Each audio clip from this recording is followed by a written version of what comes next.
বলার কি স্বাদ, কথা বলার কি মূল্য।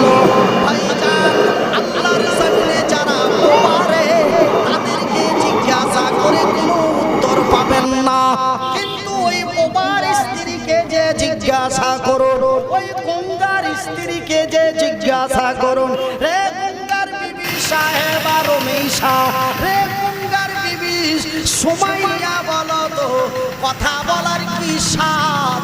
সুমাইয়া সেই গঙ্গার বউ বলবে, রে আল্লাহর জমিনে যে কথা বলতে পারে না, এই পৃথিবীতে যেন তার কোনো স্বাদ নাই। ভাই গো আমার আব্বা জানেরা, কিন্তু যার হাত নাই সে হাতের মর্ম জানতে পারে, যার ঠ্যাং নাই তার ঠ্যাঙের মর্ম জানতে পারে, যার চোখ নাই সেই চোখের মর্ম জানতে পারে।